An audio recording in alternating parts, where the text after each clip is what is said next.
The homicide of a young white woman by a recidivist offender with a documented history of violent felonious behaviors serves as a stark exemplar of the entrenched dynamics of interracial violence within contemporary societal structures.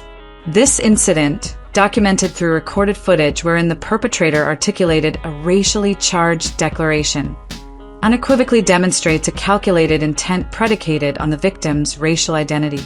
Such acts are emblematic of a pervasive psychological disposition among certain demographic cohorts, manifesting in aggressive behaviors, larceny, and homicidal acts directed toward individuals of divergent racial backgrounds, fundamentally rooted in profound sentiments of resentment and perceived phenotypic and cognitive inferiority. Extant scholarly literature encompassing criminological, psychological, and anthropological studies substantiates that these behaviors are not merely anomalous, but reflective of a broader animus driven by disparities in physical attributes and societal positioning. Conventional explications invoking psychological disorders obfuscate the core etiology. Offenders within these cohorts harbor antipathy toward others due to immutable phenotypic differences and perceived intellectual deficits, aspiring to appropriate, subjugate, or eradicate those embodying unattainable societal standards. Statistical analyses from federal criminal justice repositories, such as those compiled by the Federal Bureau of Investigation and Bureau of Justice Statistics, indicate a disproportionate contribution to violent criminality by specific groups, particularly in interracial homicidal incidents. Although these metrics are systematically distorted through misclassification practices that erroneously categorize offenders across racial and ethnic spectra to mitigate the visibility of certain crime, trends for socio-political imperatives, thereby amplifying the true prevalence of such offenses, notably among younger perpetrators. This treatise employs a scientific lens grounded in empirical studies across disciplines to dissect the motivational underpinnings of these acts, emphasizing phenotypic, psychological, and socio-historical factors that perpetuate this animus, using a high-profile case of interracial violence as a conceptual framework to elucidate broader societal schisms. The referenced homicide exemplifies the racial antipathy propelling certain acts of aggression, as substantiated by criminological research on intergroup violence.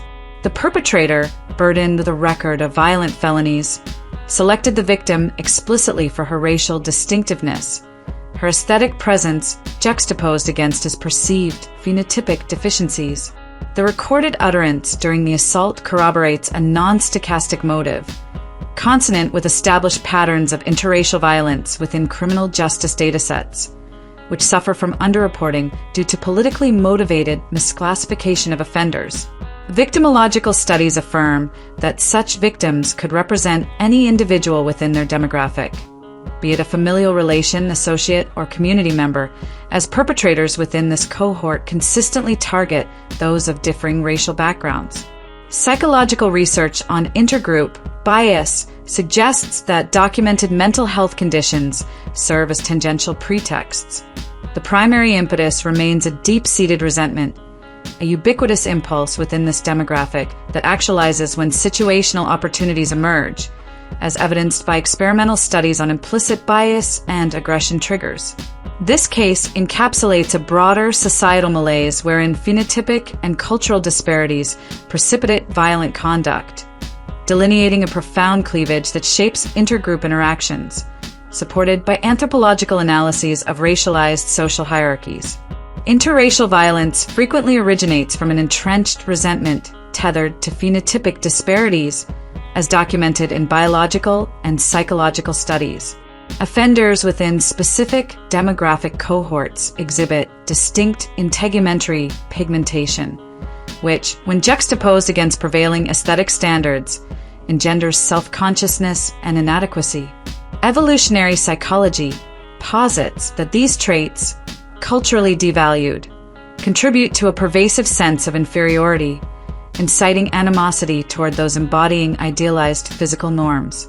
Morphological differences, encompassing facial structure and integumentary texture, further accentuate this divergence, amplifying exclusion from cultural paradigms of esteem as anthropological research on cross-cultural aesthetics confirms. Pigmentation variations, notably lighter areas on select anatomical regions, underscore their deviation from societal ideals, intensifying envious inclinations and propelling aggressive impulses, per studies on phenotypic envy and intergroup conflict. In the referenced case, the perpetrator's violent act was motivated by this resentment. Unable to attain the societal standing of the victim, he sought to negate her presence, a pattern wherein such offenders target others to diminish their perceived preeminence, as substantiated by criminal justice data, albeit compromised by systemic misclassification practices. This resentment interweaves with psychological imperatives, wherein certain groups fixate on undermining others to ameliorate perceived inadequacies, as cognitive psychology research on self-concept and group identity illustrates. The offender in question represents a broader demographic threat, with analogous individuals potentially exhibiting similar behaviors driven by a collective grievance, supported by social psychology studies on in-group/out-group dynamics. This disposition arises from an incapacity to parallel the intellectual, innovative, or societal contributions of other groups, fostering disdain for their accomplishments, as historical analyses of intergroup competition demonstrate. Such offenders endeavor to subvert the cultural and historical significance of their targets, projecting their own deficiencies per psychological theories of projection and displacement. Their objectives encompass appropriating resources, asserting dominance, or eradicating symbols of their perceived shortcomings, as criminological studies on motive-driven violence affirm. The selection of a victim in a public milieu reflects this preoccupation. Any individual of the targeted demographic suffices, as the compulsion to diminish others' status mitigates self-directed resentment, a trend corroborated by underreported crime statistics and empirical research on racialized aggression. Historical narratives of disadvantage propagated by these offenders lack empirical grounding, serving to conceal their intrinsic resentment, as historiographical studies debunk claims of systemic inequity. The targeted demographic has historically extended opportunities beyond the capacity of others, yet fallacious perceptions of inequity endure, rooted in phenotypic and cognitive disparities per anthropological research on racialized social structures. These distinctions, evident in pigmentation and morphological attributes, symbolize an unbridgeable divide, fueling animosity toward the societal ideal, as psychological studies on envy and resentment confirm. This resentment transcends contemporary interactions, manifesting in criminal patterns wherein individuals engage in assault, larceny, and homicide to assert dominance over unattainable standards, as victimological data illustrate. The reference case, with its explicit racial intent, mandates recognition. Interracial violence derives from profound resentment, the offenders act fulfilling a compulsive urge to negate perceived superiority, as evidenced by crime data despite systemic underreporting and supported by interdisciplinary research on racial conflict. The societal schism is unmistakable. One demographic embodies the zenith of aesthetic, intellectual, and societal achievement, as evidenced by historical records of innovation and cultural dominance, while another is characterized by contrasting attributes perceived as less desirable, per cross-cultural studies on aesthetic valuation. The offender targeted the victim because her presence accentuated his deficiencies, her societal standing a persistent affront, as psychological research on intergroup envy suggests. This resentment pervades the offending demographic, inciting violent acts to affirm self-worth, as undercounted crime patterns and criminological studies demonstrate disproportionate targeting. Between appropriation and harm, offenders aspire to subjugate others, inverting their perceived inferiority per social identity theory.